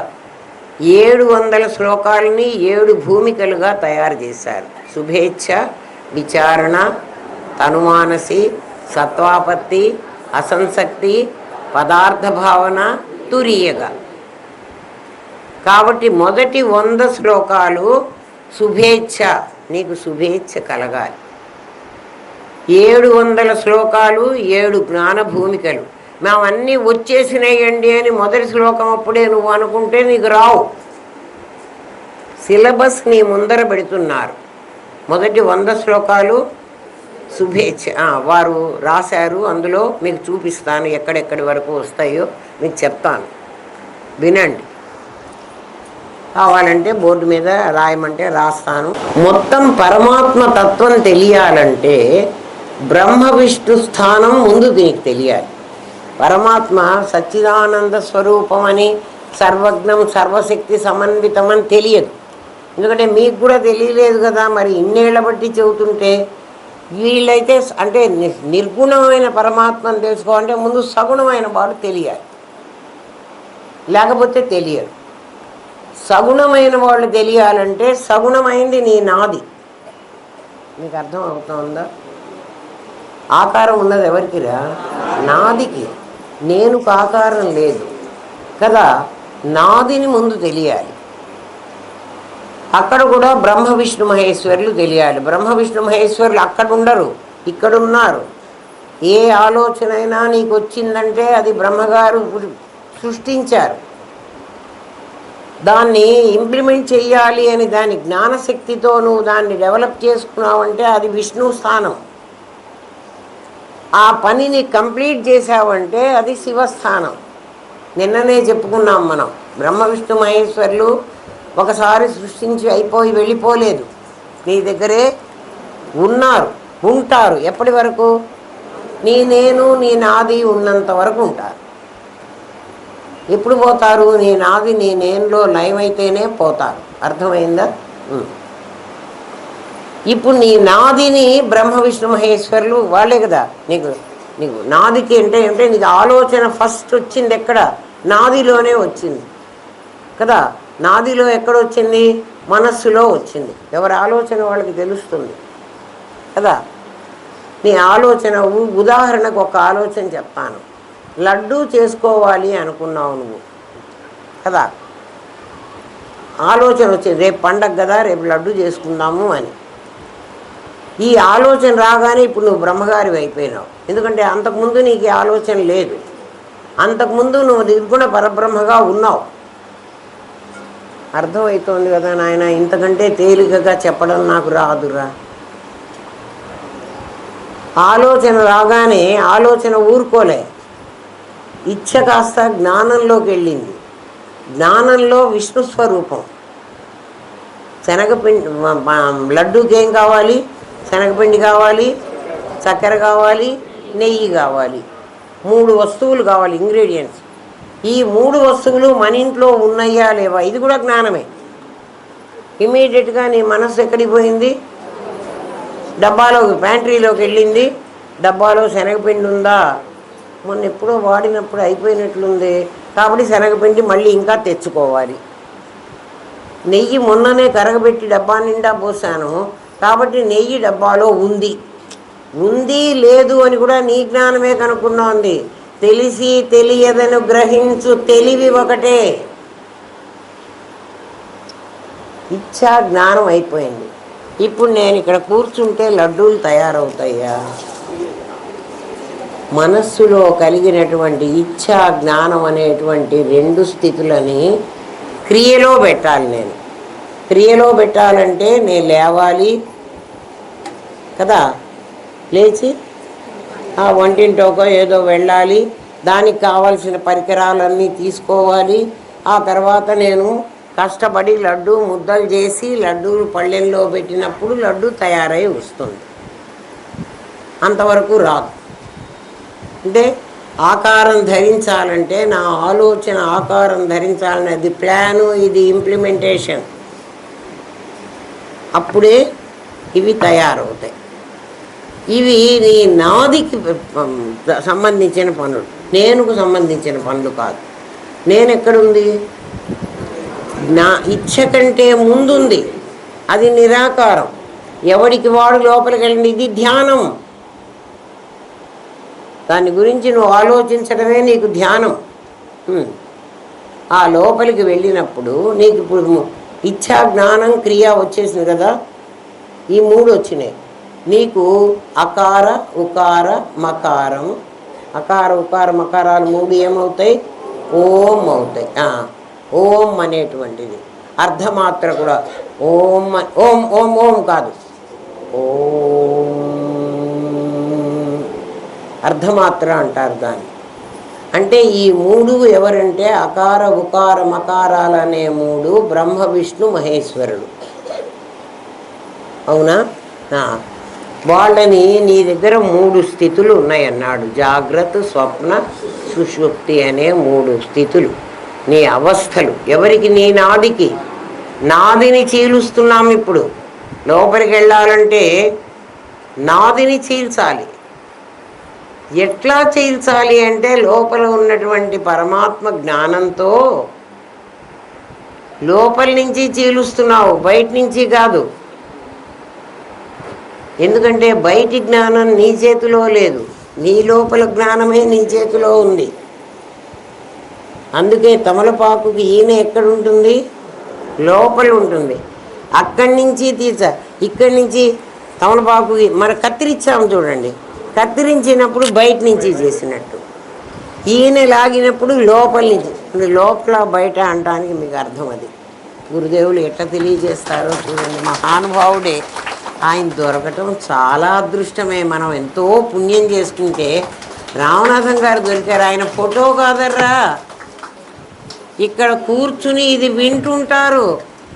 ఎవరిదన్నా మీకు ఏ పాయింట్ అన్నా మీకు అర్థం కాలేదనుకో, వాళ్ళకి ఇట్లా చెప్తే అర్థమయ్యేదేమో కదమ్మా అని మళ్ళీ నన్ను జమ చెప్తారు. అందుకని ఇప్పుడు ఎవరైనా నేను చెప్తుంటే అమ్మగారు మాకు చెప్పారు అని మీరు అస్సలు పొరపాటుగా కూడా అనవాకండి. నేను అసలు ఏం చెప్పటం లేదు. ఆయనకి నమస్కారం పెట్టగానే ఆయనే కూర్చుని కదా, అక్కడ మన టీవీలో వచ్చిందంతా ఎక్కడెక్కడో రికార్డ్ చేసి వాళ్ళు ట్రాన్స్మిట్ చేస్తే కదా మన టీవీలో వచ్చేది. ఇక్కడ ఇది టీవీ ట్రాన్స్మిషన్ అక్కడుంది, అక్కడి నుంచి వస్తోంది. నా టీవీకే రాదు, మీ టీవీకి కూడా వస్తుంది. మీరు అక్కడ కనెక్షన్ పెట్టుకోండి. అఖండ మండలాకారం అని పెట్టండి, అలా తగిలించండి. ఒక ఊరికి ఆయన మా గురువు గారండి, లాభం లేదండి, అట్లా రాదండి. తీగ తగిలించుకుంటే కదా. మనం పల్లెల్లో పోతాం, వాళ్ళందరూ కరెంటు వైరు దానికి తగిలిచ్చేస్తారు. మొత్తం ఇంట్లో కరెంటు వాడుకుంటారు, మనమేమో చచ్చేట్టు డబ్బులు కడుతున్నాం.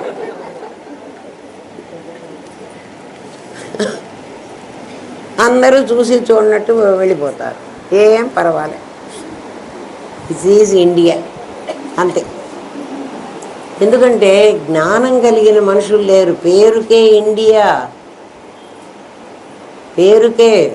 అందుకే కొత్తగా భారతదేశం, కాంతి ఎందు ఆసక్తి కలిగిన వాడు భారతీయుడు. ఏం కాంతి? పరమాత్మ ఎందు.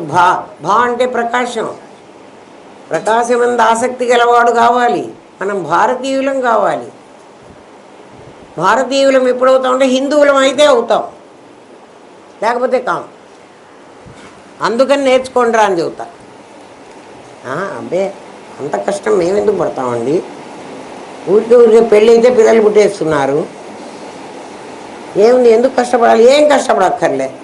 ఏదో ఒక మెల్లగా ఓ వృత్తి సంపాదించుకున్నామంటే నెలకు 10,000 రూపాయలు వచ్చాయంటే ఏదో తింటాం, బతుకుతాం, పోతాం. ఇప్పుడు ఇంకా కొంతమందిని ఈ ప్రపంచంలో వారేసి పనికి మాలిన వాళ్ళని, నేను పనికి మాలిన వాడిని, ఇంకా కొంతమంది పనికి మాలిన వాళ్ళని ఇందులో వారేసి మేము పోతున్నాం అంతే. అది కాదు భారతీయుడి ధర్మం.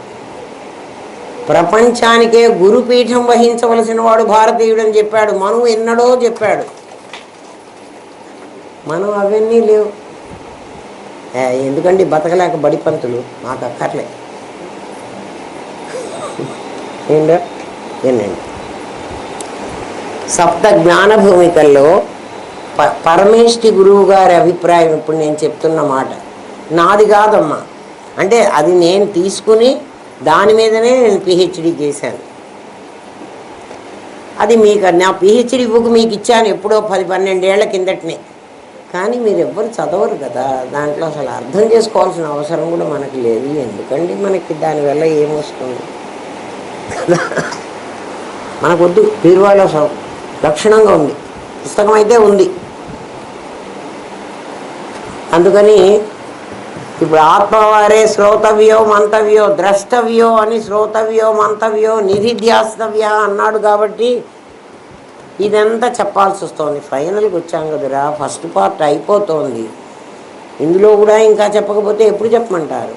అందుకని చెబుతున్నా, మన సిలబస్ ఇది.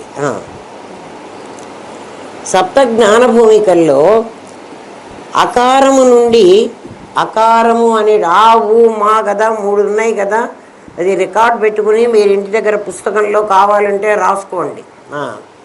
అకారము నుండి శుభేచ్ఛ విచారణ తనుమానసి. ఏమ్మా అనేటువంటి 3 భూమికలు. దాంట్లో ఏమేమి ఉన్నాయి? జాగ్రత్త, స్వప్న, సుషుప్తి. అకారంలో నుంచి ఈ 3 భూమికలు వచ్చాయట. జాగ్రత్త, స్వప్న, సుషుప్తి. అంటే కంప్లీట్ నీ నాది.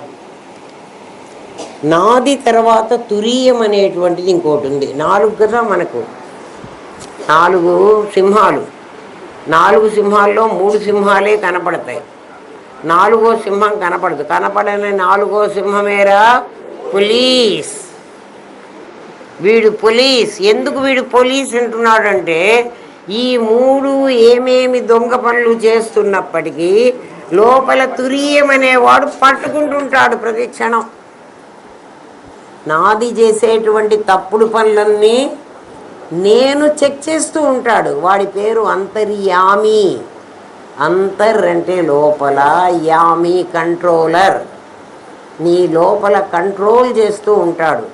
ఆ కంట్రోల్ వాడు చేస్తున్నాడా లేదా అనుకోవడానికి నువ్వు ఆలోచించు. నువ్వేదైనా ఒక పని చేసేటప్పుడు ఒరే ఆ పని చెయ్యొద్దురా, అది మంచిది కాదురా, దానివల్ల నీకు పాపం వస్తుందిరా కదా అని ఏవో లోపల నుంచి చాలా చెప్తాడు వాడు. అయినా వీడు వినడు. వినకుండా ఏం చేస్తే ఆ పని చేసేస్తాడు. నువ్వు చేయగానే, నష్టపోగానే ఫస్ట్ నిన్ను రిమైండ్ చేసి ఒరే నేను అప్పుడే చెప్పాను కదా. మనం ఏమనుకుంటామంటే నాకు అప్పుడే అనిపించింది. మరి అనిపిస్తే ఎందుకు చేశావు? అట్లంతా లేదు. అంటే కనుక్కోలేదు. అదే మాయ. కనుక్కోలేకపోవడమే మాయ. ఇప్పుడు కొత్తగా నేను మీకు కనుక్కుండేట్టు చెప్పట్లేదు కదా. మీకు ఇది జరిగిందిరా నాయన అంటే అవునవును మాకు అనిపించింది. మరి మీకే అనిపించింది కదా, మీకు ఎందుకు తెలియదు. ఏమ్మా, అకారం అయిపోయింది. అకారం అనేటువంటిది జాగ్రత్త, స్వప్న, సుషుప్తి అనే నీ నాది చేసే వ్యవహారంతో అయిపోయింది. ఎవరు చెప్తున్నారంటే శంకర భగవత్పాదులు చెప్తున్నారు. ఇవి ఉపనిషత్తులు మీరు చదువుకోలేరురా నాయన. బ్రహ్మసూత్రాలు ఇంకానే రాయనే లేదు. బ్రహ్మసూత్రాలకు భాష్యం తర్వాత కదా రాశాడు ఆ మహానుభావుడు. అంతకుముందే దేశ సంచారం మొదలుపెట్టి 3 సార్లు తిరిగాడమ్మా. అందరినీ ఓడించాడు మహానుభావుడు.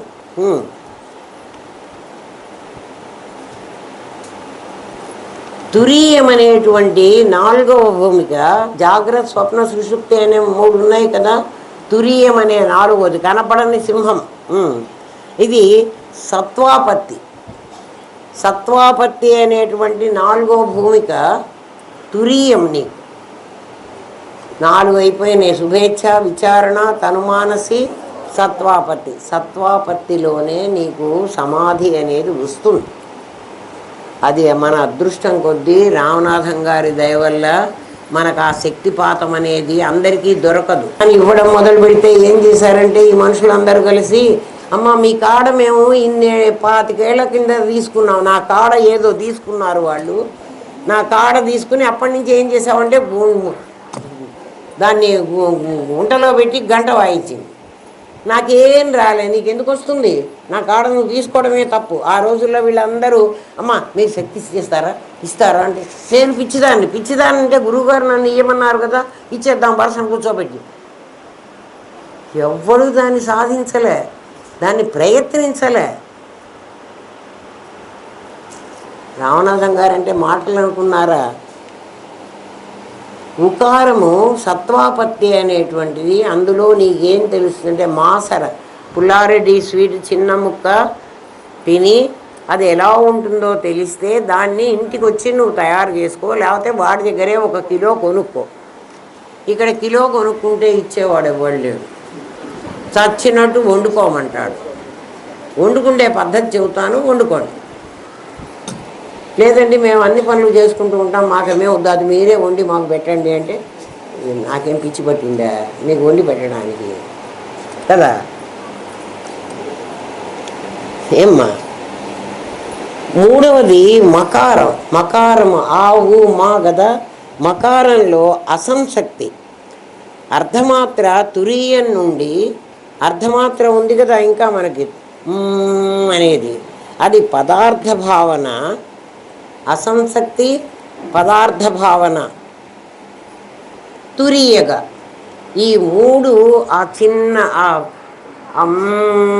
అనేది. అందుకని ఓం కాదు, ఓం ఓం ఓం ఓం, ఓం రామాయ నమః, ఓం రామభద్రాయ నమః, ఓం రామచంద్రాయ నమః, ఓం ఏమంటున్నాం ఓంని? అది కరెక్టేనా? కాబట్టి మంత్రం చదవటం రైటేనా? ఏమి చదవమంటాడు? ఓం రామాయ నమః. స్వరం కావాలి. అకార ఉకార మకార అర్థమాత్రలతో ఏమ్మా మరి అది ఏమవుతుంది? ఓమిత్యేకాక్షరం బ్రహ్మ. ఆ ఒక అక్షరమే పరమాత్మ. బ్రహ్మ అంటే బ్రహ్మ విష్ణు మహేశ్వరుల బ్రహ్మ కాదు. ఇంత ఉంటే విష్ణు ఒక్కడు దేవుడు అంటాడా? మిగిలిన వాడు కాదంటాడా? అర్థం ఉందిట్రా? ఏం చెయ్యాలి ఆలోచించండి. ఓమిత్యేకాక్షరం బ్రహ్మ వ్యాహరన్ మాం అనుస్మరన్. ఏమ్మా మీకు ఇంకా చెప్తాను, ఆగండి. గురుదేవా తండ్రి, తండ్రి గురుదేవా ఎక్కడ పెట్టుకున్నావురా నాయన? ఇదిగో చూడండి. మీరు నోట్ చేసుకుంటారా? నేను చెప్పినా లేకపోతే బోర్డు మీద రాయనా? బోర్డు మీద రాయాలంటే మీరు అది ఖాళీ చెయ్యాలి నాకు. శుభేచ్ఛ విచారణ తనుమానసి సత్వాపత్తి అసంసక్తి పదార్థ భావన తురీయగా అనే సప్త జ్ఞాన భూమికలు మీకు అకార ఉకార మకార అర్ధమాత్రల్లో చెప్పేశాం. అంటే ఇవన్నీ కూడా మూడు నీ నాదికి సంబంధించినవి. నీ నేను లోపలికి ఎలా వెళ్ళాలి అని అడుగుతున్నారు. ఇలా వెళ్ళాలి. ఏమ్మా ఆ వెళ్ళడానికి కావలసినటువంటి సూచనలన్నీ ఎక్కడున్నాయంటే భగవద్గీతలో ఉన్నాయి. భగవద్గీతలో ఎక్కడున్నాయంటే మొదటి 100 శ్లోకాలు మొదటిది, తర్వాత 100 శ్లోకాలు రెండవది, మొత్తం 700 శ్లోకాలు ఉన్నాయి. 7 జ్ఞానభూమికల్లో 7వ జ్ఞానభూమిక అయితే నాకేమొస్తుంది అంటే, నీకేమొస్తుంది? వ్యక్తిత్వ వికాసం అవుతుంది, పర్సనాలిటీ డెవలప్ అవుతుంది. ఏమైపోతావు పర్సనాలిటీ? ఇంతకుముందు నువ్వు నీరజ్లాగా, సత్యంలాగా, కార్తీక్ లాగా ఉన్నావు. ఇప్పుడు ఏమవుతావంటే అహం బ్రహ్మాస్మి అవుతావు. అప్పుడు నీరజు, సత్యనారాయణ, కార్తీక్ ఏమైపోతారు? అహం బ్రహ్మాస్మి అయిపోతారు. అది పర్సనాలిటీ డెవలప్మెంట్ అంటే. తెలిసిందా? అప్పుడు ఏమవుతాడు పర్సనాలిటీ డెవలప్మెంట్ అయితే?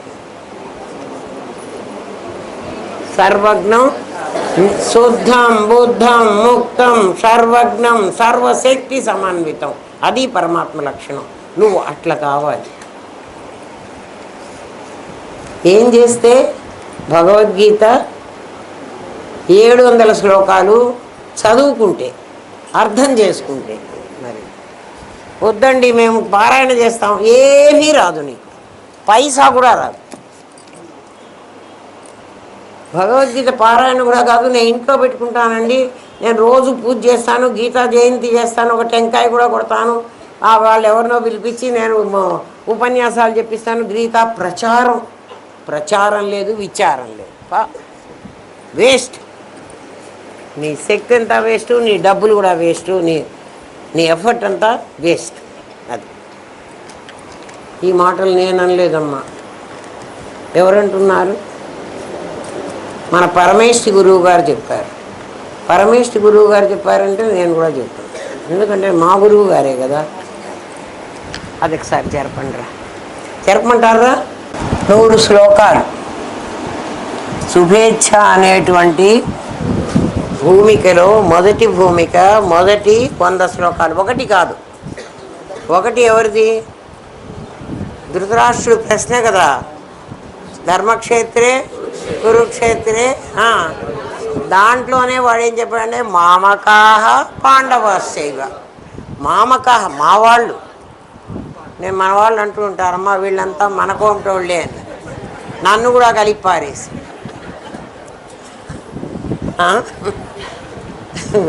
మా వాళ్ళు నేను మావాళ్ళు అనే పదం నేను కూడా వాడతా. మావాళ్ళు అంటే మా వేదాంతం వాళ్ళు, వేరే వాళ్ళు కాదు. కానీ మీరు మావాళ్ళు అంటాము వేరే సెన్స్లో అంటున్నారు. నన్ను కూడా దించుకుంటున్నారు. నన్ను ఏం చేయమంటారు? మీరందరూ నా పిల్లలు రా అని నేను మిమ్మల్ని అందరినీ బ్రాహ్మలుగా మారుస్తుంటే, బ్రహ్మజ్ఞానం ఎవడు పొందితే వాడు బ్రాహ్మణుడు. కానీ మీరేం చేస్తున్నారంటే మా అమ్మే కదండి అందుకని మా దాంట్లో చేరుస్తాం అంటున్నారు. అందుకని నిన్న ఎవరో వాళ్ళు బ్రాహ్మణ సంఘాల వాళ్ళందరూ జీఆర్ స్వామికి ఎగనిస్ట్గా మేము రాసిచ్చామంటే మరి నన్ను అడగలేదు ఎందుకని అడిగారు. అంటే నేను బ్రాహ్మలు కాదా అంట. అయ్యో అయ్యో అమ్మ మీరు భారద్వాజ గోత్రికులు, మిమ్మల్ని కాదని ఎట్లా కాదని అనకపోతే మరి నన్ను చేర్చుకోలేదు కదా, ఇళ్లలో పారేశారు. ఆలోచించండి రా. 1వ అధ్యాయం మీకు అందుకనే నేను రాస్తున్నా. ఏమ్మా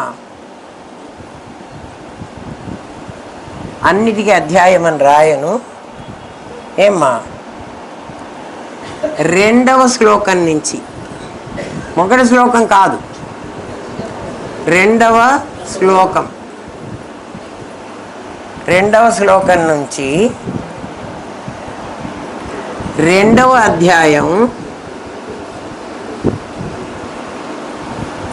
53వ శ్లోకం వరకు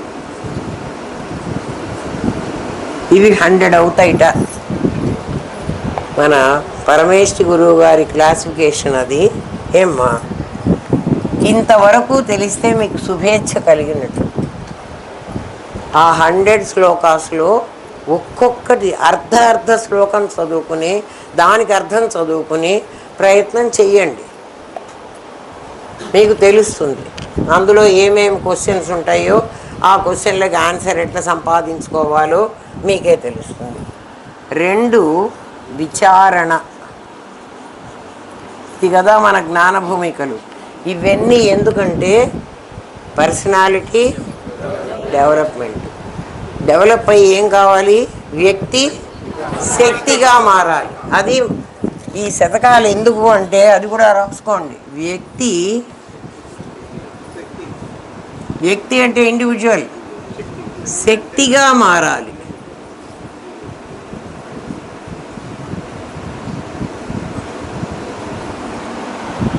వ్యక్తి శక్తిగా మారాలి. 2వ అధ్యాయంలో ఇది కూడా 100 అమ్మా, ఇంకా నేను చెప్పను, ఇది రాయక్కర్లే. 2వ అధ్యాయంలో అక్కడికి ఏమైంది? 53వ శ్లోకం 54 నుండి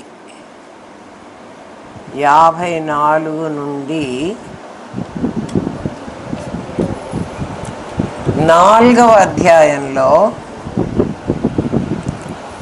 38వ శ్లోకం వరకు.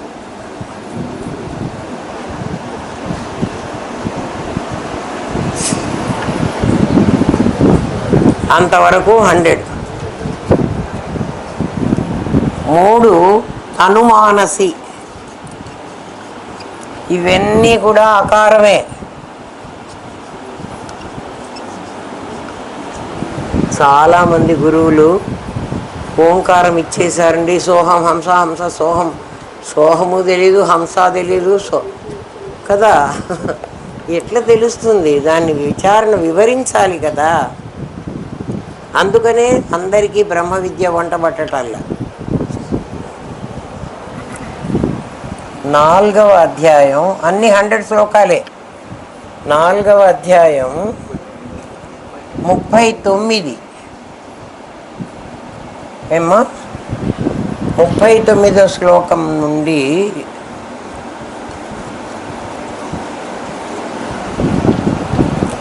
7వ అధ్యాయం 20, 7వ అధ్యాయం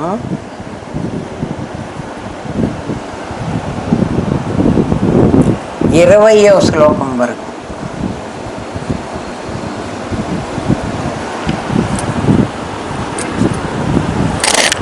సత్వాపత్తి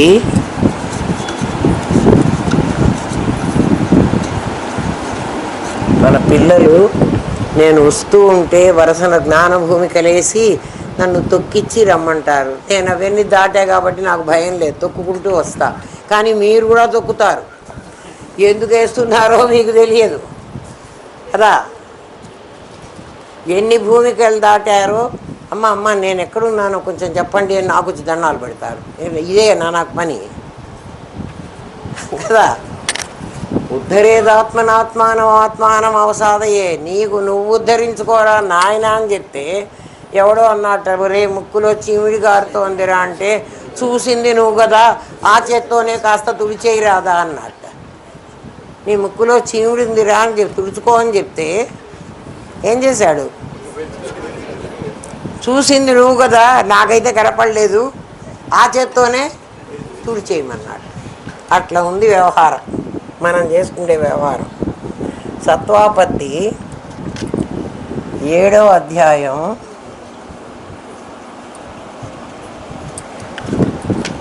గురుదేవ 21వ శ్లోకం. 20 అయిపోయింది కదా. 21వ శ్లోకం నుండి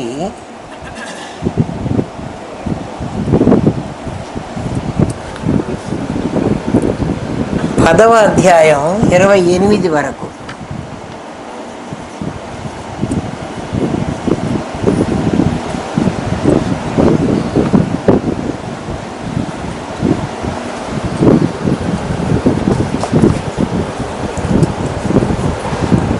అసంశక్తి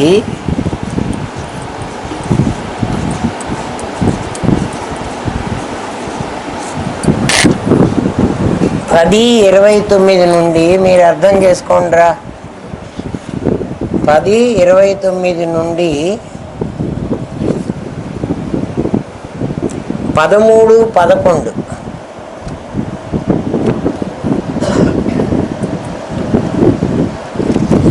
13వ అధ్యాయం 11వ శ్లోకం. 6 నేను కిందికి పోవాలి, వంగాలి. పదార్థ భావన.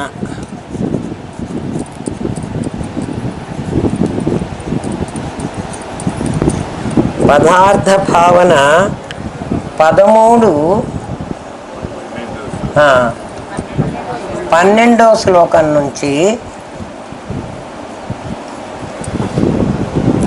17:6 వరకు.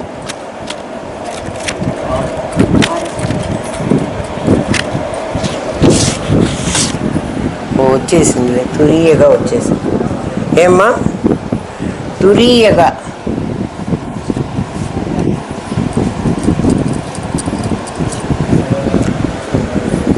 పదిహేడు 7 నుంచి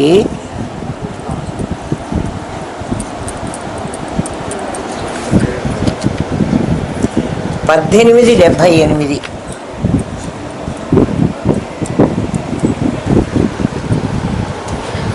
18:78. 7 జ్ఞానభూమికలు అయిపోతే 78వ శ్లోకంలో ఏముందంటే ఎత్ర యోగీశ్వరో కృష్ణ ఏమ్మా ఎత్ర పార్థో ధనుర్ధర తత్ర శ్రీ విజయో భూతి ధ్రువా నీతిర్మతిర్మమ. అర్జున, భగవద్గీత సారాంశం ఇది. ఎత్ర యోగీశ్వర కృష్ణ, నాయన నీ దగ్గర ఒక నేను ఒక నాది ఇద్దరున్నారని మొదటి నుంచి చెప్తున్నా. యోగీశ్వరుడైన కృష్ణుడు అంటే జస్ట్ నీకు చెప్పేవాడు. చెప్పేవాడెవడు అంటే నీ లోపల నీకు ఒక ఆలోచన వచ్చింది అన్నావు, ఆలోచనకు ముందున్నవాడు ఆలోచనని సృష్టించినవాడు. ఆలోచన బ్రహ్మని చెప్పాను. ఆలోచనని సృష్టించినవాడు అంతకు ముందున్నాడు. వాడేం పని చెయ్యడు, కృష్ణుడు ఏం పని చెయ్యడు, ఆయుధాలు పట్టుకోడు కదా, కానీ ప్లాన్స్ అన్నీ చెప్తుంటాడు.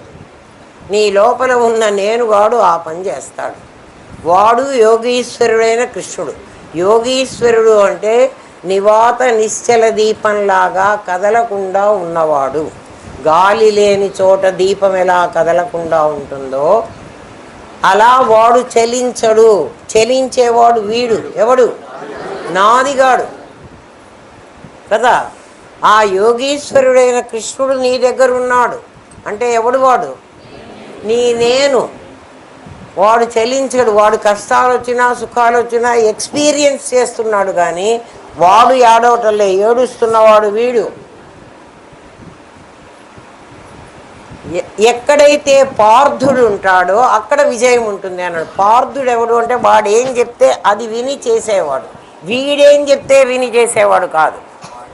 నాది చెప్పింది కాదు, నేను చెప్పింది ఎవడు చేస్తాడు వాడు పార్థుడు. వాళ్ళిద్దరూ నీ దగ్గరే ఉన్నారు.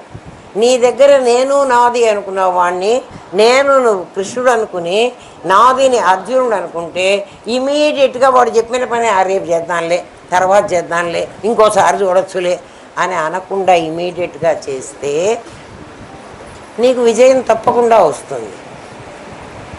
ఇమీడియట్గా ఎప్పుడు చెయ్యవు, అశ్రద్ధ ఉంటే చెయ్యవు, శ్రద్ధ ఉంటే చేస్తావు. ఈ క్షణమే వాడు చెప్తున్నాడు, ఒరే ఆ సర్వజ్ఞం సర్వశక్తి సమన్వితం ఎక్కడో తెలుసుకోరా అని. తర్వాత చూద్దాంలే, అందరికీ వస్తుందేమి అది కదా అని అంటున్నావే, అది నీ బద్ధకం. ఎందుకంటే అంతటా నువ్వు ఉన్నావని వేదం ఘోషిస్తోంది, అన్నిటా నేను చూశానని ఋషులు నిరూపిస్తున్నారు. మరి మనకెందుకు కనపడడు? వాళ్ళు అబద్ధాలు చెప్పలేదు కదా, మరి మనకెందుకు మనకి ఇన్ని ఏళ్ళు ఎందుకు పడుతున్నది అని ఎందుకు క్వశ్చన్ వేసుకోవు? క్వశ్చన్ వెయ్యదు నీ నాది. ఎందుకు వెయ్యదు అంటే దానికి చాలా పనులు ఉన్నాయి, అందుకు వెయ్యదు. అర్థమైందా? భగవద్గీతని ఈ సెన్స్లో చదువుకోండి. ఆత్మవారే శ్రోతవ్యో మంతవ్యో నిధిధ్యాసితవ్య. ఈ స్థితి ప్రతి ఒక్కడికి వస్తుంది. ఓం తత్సత్. స్వస్తి ప్రజాభ్య పరిపాలయంతాన్యాయేన మార్గేణ మహిన్మహేష. ఓ బ్రాహ్మణేభ్య శుభమస్తు నిత్యం. లోకా సమస్తా సుఖినో భవంతు. ఓం పూర్ణమదః పూర్ణమిదం పూర్ణాత్ పూర్ణముదచ్యతే. పూర్ణస్య పూర్ణమాదాయ పూర్ణమేవావశిష్యతే. ఓం శాంతి శాంతి శాంతి. ఓం నమో బ్రహ్మాదిభ్యో బ్రహ్మ విద్యా సాంప్రదాయ కర్తృభ్యో వంశ ఋషిభ్యో గురుభ్యో నమో మహద్భ్యః. సర్వోపద్రవరహిత ప్రజ్ఞానఘనః ప్రత్యగర్భో బ్రహ్మైవాహమస్మి బ్రహ్మైవాహమస్మి బ్రహ్మైవాహమస్మి. ఏ పనైనా తర్వాత చేద్దాంలే, నిదానంగా చేద్దాంలే, రేపు చేద్దాంలే, కొంచెం టైం తీసుకుని చేద్దాంలే అని అంటున్నదంతా ధనుర్ధారి అయిన అర్జునుడు కాదు. ధనుర్ధారి అయిన అర్జునుడు అంటే అర్థం ఏంటి? బాణం రెడీగా పట్టుకున్నాడు, అంతేగాని కృష్ణుడు అర్జునుడు ఫోటోలు తెచ్చి మన ఇంట్లో పెట్టుకుంటే కాదు. కృష్ణుడు అర్జునుడు మన దగ్గర ఉన్నారు. ఆ అర్జునుడిని యాక్టివేట్ చేయండి, ఆ కృష్ణుడు చెప్పినట్టు వినరా అని చెప్పండి, అప్పుడు తెలుస్తుంది.